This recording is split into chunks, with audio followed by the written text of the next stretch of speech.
Hello दोस्तों, तो THDC की तरफ से यहाँ पे रिक्रूटमेंट ओपन की गई है, लेकिन पहले ध्यान से सुने। बीटेक वालों के लिए है। अगर आपने बीटेक किया है और प्लस 1 साल का एक्सपीरियंस है, अगर आपका हाइड्रो पावर प्लांट या थर्मल पावर प्लांट में, तो ही आप अप्लाई कर सकते हैं। तो इसका मतलब क्या है कि अगर आप स्टूडेंट हैं तो आप अप्लाई नहीं कर सकते हैं। अगर आप बीटेक अभी फ्रेशर हैं तो भी अप्लाई नहीं कर सकते हैं।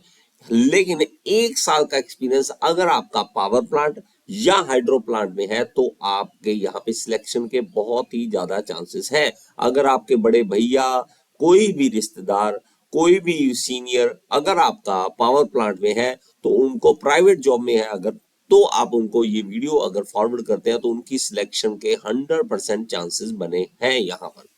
क्यों मैं ऐसा कह रहा हूं? क्योंकि यहां पर अगर आप देखोगे तो पोस्ट में आपको दिखाता हूं, डिटेल दिखाता हूं। यहाँ पे सिविल की 30 पोस्ट है, इलेक्ट्रिकल की 25 और मैकेनिकल की 20। और इसकी एलिजिबिलिटी क्राइटेरिया अगर आप देखोगे, ओके, तो हमारे पास एलिजिबिलिटी क्राइटेरिया में ही मेन बात छुपी हुई है। यहाँ पे मैकेनिकल वालों के लिए मैं देखना चाहता हूं, तो यहाँ पे मैकेनिकल वालों के लिए देखते हैं। E2 ग्रेड के लिए फुल टाइम बीई बीटेक होना चाहिए या बीएससी होना चाहिए, और यहाँ पे 60% से कम नहीं होना चाहिए।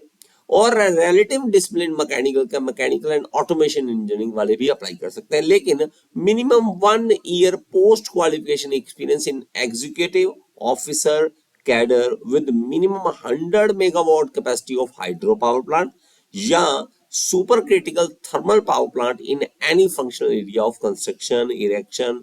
तो इनमें कहीं आपने जॉब किया हो तभी आप अप्लाई कर सकते हैं। तो इसके चांसेस इसलिए कह रहे हैं क्योंकि इस तरह का एग्जैक्ट हमें मिलना कि एक्सपीरियंस यही एक्सपीरियंस हो, ये बहुत कम बंदे मिलते हैं। ये इनको भी पता है, इसीलिए इन्होंने ये क्या कहा है कि अगर तो 50 से कम एप्लीकेंट्स आते हैं, कि एप्लीकेशन आई 50 से भी कम।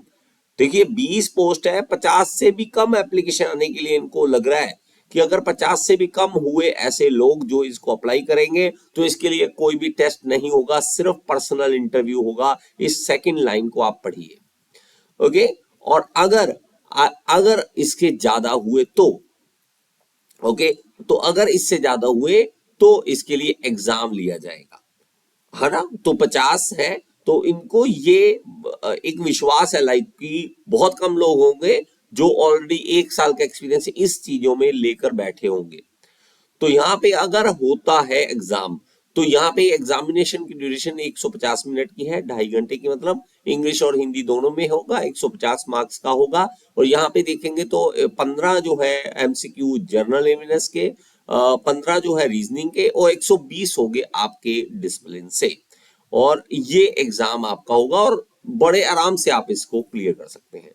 और अगर आप इस तरह के किसी एग्जाम की तैयारी करना चाहते हैं तो हमारी ऐप को डाउनलोड कीजिए और ज्वाइन कीजिए all in one AJE course को, जिसके अंदर पूरी डिटेल से आपको पढ़ाया जाता है ताकि आपकी सिलेक्शन 100% हो। ओके, तो इस तरह के और ज्यादा अपडेट्स के लिए, इस तरह की जॉब्स के अपडेट्स के लिए आप मेरे चैनल को सब्सक्राइब कीजिए और व्हाट्सएप चैनल को ज्वाइन जरूर कीजिए ताकि आपको इस तरह की अपडेट्स मिलती रहे।